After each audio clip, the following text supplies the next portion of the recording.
Doctor Danish, आप समझते हैं इस वक्त जो एक सबसे बड़ा अहम सवाल खड़ा हो गया है कि जी जो ईरान पाकिस्तान गैस पाइपलाइन मंसूबा है ये अब बड़ी तेज़ी से आगे बढ़ेगा या बढ़ना चाहिए, इस पे कैसे देखते हैं? साथ साथ जो लहरी साहब फरमा रहे हैं कि ये जो दौरा है ये वाकई एक ताज़ा हवा का झोंका है। देखिए, कुछ चीज़ें जो हैं वो बहुत हक़ाइक़ पर मबनी होनी चाहिए और दिमाग खोल के सुनना भी चाहिए और समझना भी चाहिए।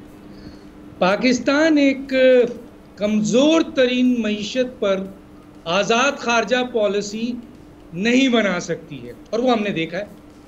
एक कमज़ोर हुकूमत, एक कमज़ोर तरीन मईशत, आज़ाद ख़ारजा पॉलिसी, और वो भी ईरान के साथ।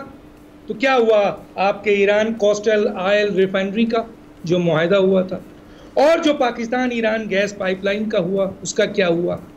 उसके बाद 2002 में ईरान टैरिफ मुआहदा हुआ, उसके बाद क्या हुआ? तो कहने का मतलब ये है कि ईरान और पाकिस्तान के ताल्लुकात 1979 तक बहुत अच्छे रहे और बड़े एक दूसरे की मदद की। ईरान ने पाकिस्तान को तस्लीम किया, पहला मुल्क था, और 65 की जंग और 1971 में उसने पाकिस्तान को जो सफारती सपोर्ट दिया बहुत स्ट्रॉन्ग था। वो पाकिस्तान ने उसकी सफारती जंग लड़ी जब उसके ऊपर सैंक्शन हुआ। लेकिन 1917 के बाद जिस तरीके से तमाम तजारत, क्योंकि $2 बिलियन का, क्लियर होना चाहिए, $2 बिलियन का तजारत पाकिस्तान के साथ था। और अभी जो है रिसेंटली 2023-2022 में जनाब बिलावल भुट्टो और उनके जो हम मनसब वजीर खारजा थे वो $5 बिलियन तक ले गए और ये बात कर रहे हैं $10 बिलियन की। लेकिन ईरान और पाकिस्तान के इन मुआहदों को के ऊपर जो सबसे इम्पोर्टेंट बात यह है कि माजी के मुआहदे भी अगर हम देखें तो क्यों नहीं होते हैं, उसकी वजूहात मैंने आपको शुरू में बता दी कि एक कमज़ोर मईशत आज़ाद खारजा पॉलिसी नहीं देती और हमारे यहाँ कमज़ोर हुकूमतें भी आती है। 1979 में जब इस्लामी इनकलाब आया ईरान में तो उसके बाद ईरान की जो खारजा पॉलिसी थी वो तब्दील हुई और उसके बाद ईरान को और पाकिस्तान के ताल्लुकात में भी फ़र्क पड़ा। और ईरान और पाकिस्तान के ताल्लुकात में 4 अहम चीज़ें हैं जो मुश्किलात का हुई। सबसे अहम चीज़ है कि मजहबी एक्सट्रीमिस्ट इधर से उधर और उधर से उधर दोनों बॉर्डर्स को क्रॉस करके उन्होंने वहाँ के लोगों को डिस्टर्ब किया।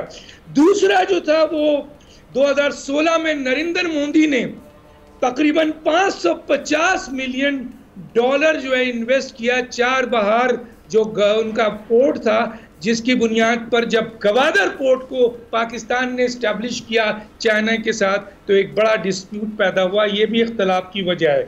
दूसरा, ईरान पाइपलाइन थी जो तकरीबन 900 किलोमीटर ईरान बना चुका था और पाकिस्तान उसको शुरू नहीं करता है क्योंकि प्रेशर है अमेरिका का, जिस तरह का जिक्र आपको भी पता है और हमें भी पता है। 11 सितंबर 2001 पाकिस्तान जब नॉन नेटो इत्तेहाद का हिस्सा हुआ तो उस वक्त भी ईरान के इख्तलाफात हुए।